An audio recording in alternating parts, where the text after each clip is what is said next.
Listen, in my hiatus from social media, I've totally discounted the value of it. And I did content for a long time, as you know. I've been making YouTube videos and social media stuff for 10 years, but you guys have been going super hard at it. And I'm like, am I missing out on something? Did I like miss the boat, or is there like some new, growth happening that I'm not participating in with content? Is that the case? Or did I leave a void that you have filled? We filled your void. We did it because, you know what, like I was personally sick of needing FloGrappling to blow us up a bit. And I remember thinking, like, we got to like run a YouTube channel. We're going to post regularly. We're going to self-promote ourselves. And it keeps you in the fans' minds without having to compete. And I just didn't want to rely on FloGrappling. I've been going to war with Flo lately, just provoking them quite a bit. That's funny as well, because in the same week, Reddit loved me attacking Flo, but hated me talking to Alex Jones. So it was kind of like, it was a mix of emotions on that. It's confusing because sometimes there are two different groups of people. Like the people that are online at 6 a.m. are literally people on the other side of the world compared to the guys who are online at like 6 p.m.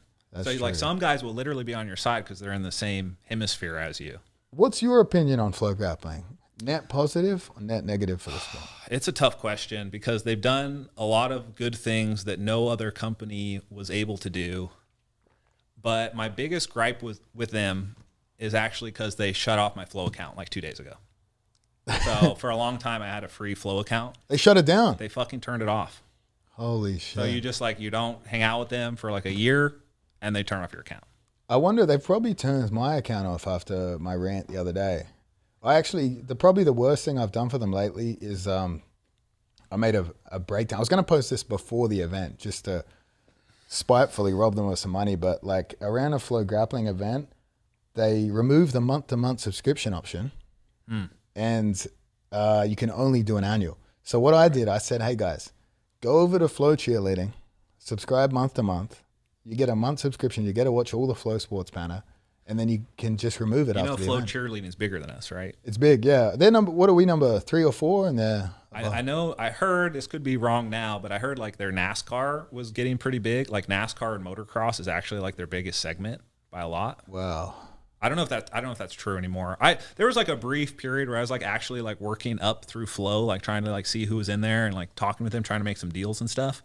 And it's actually like an impressive company because they like did the legit like startup. They literally started from nothing. Those two brothers, the Floriani brothers, right? Floriani. Do you know their story? I don't know the story. So they hate each other.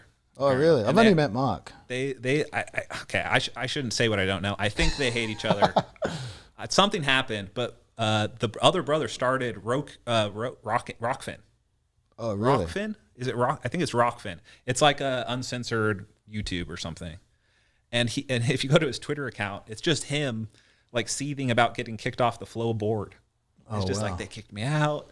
I'm gonna get you all back. Like it's actually very bitter. So I know a couple of brothers like that as well. There's a deep thread there. Something happened, and like one of them got like pushed out. So there's definitely a thread there. But my main issue with Flow is like, as an athlete, we are the talent, right? Like if jiu-jitsu was Hollywood, we'd be the actors, right? I'm not saying that to like, you know what I mean? But they don't, like all talent, you're exploited by the producers, right? That's just the nature of it. If you're talented and you aren't making your own content like you weren't doing, you're just at the whim of these guys.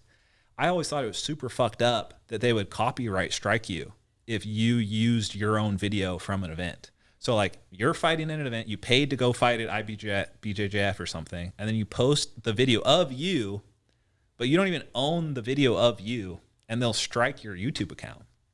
I had to like negotiate with them and be like, I'll give you this, I'll do this many clips just to like whitelist me so I can use my own video.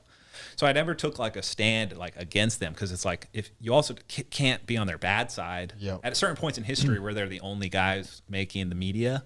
You can't really get on the media's bad side either. So I tried to make deals with them. Eventually I got the white label where I could like post my own stuff, and I was pretty happy with that. I was more just disappointed that none of the other athletes cared. You know, that's been a recurring theme, is like the athletes in our sport, they don't know how to like stand up for themselves, or like how to negotiate anything, or like even how to kind of like play two companies against each other. Like, it's a really good idea to like allow that competition to happen.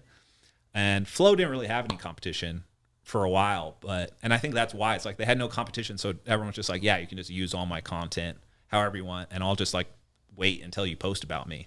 But the bare minimum you could do as a company, if you care about the athletes, is give them the content to post too. And doesn't that benefit you? Like, throw a fucking watermark on it or something and get these guys posting about you. That would be beneficial, right? Yeah, well, I mean, how many athletes in the sport do you think have actually any leverage at all that they can use against Flo? That's a very good point. Like 3? Yeah, there's none, hey. Yeah, and I mean, when you have a corporate structure like that, like these guys are a legit corporation. They like did funding rounds for like $300 million and stuff. They got like investors from Discovery Channel and like UFC and stuff. They can't afford a Nicky Ryan hotel room. That's out of the question. Hey, you don't get rich by giving away money, right? Nicky Ryan had to share a bed with J-Rod for WNO. Brotherly love. Yeah, his new brother. What's it like? All right, so I look at it now and I fantasize about disappearing from the sport. What was it like for you just getting to fulfill that fantasy? You know, it's very cathartic, but you definitely miss some of the things. Like I really enjoy just like vicious, unrelenting training to where you just go home just feeling like a corpse. Like that's kind of what kept me going in jiu-jitsu for a long time. So it like coincided with getting kicked out of Autos, not having as many training partners. And are you really going to just grind your body to dust to go fight at these events? Like everyone was getting on steroids. I thought about it. I was like kind of getting down for it. Like, am I going to make this final hoorah like into the next zone? But it was just a level of commitment I don't know. I wasn't really willing to do. But honestly, opening a gym is the best thing you can do. Like you said, guys have no leverage. The reason they have no leverage is they have no way of making money anywhere. You're only good for viewership of your jiu-jitsu skill. And like a lot of times it's not even that. It's like they just don't have anyone to fight on these shows. So they got to get someone. And there's only a few people in the world who are stupid enough to just commit to pure jiu-jitsu.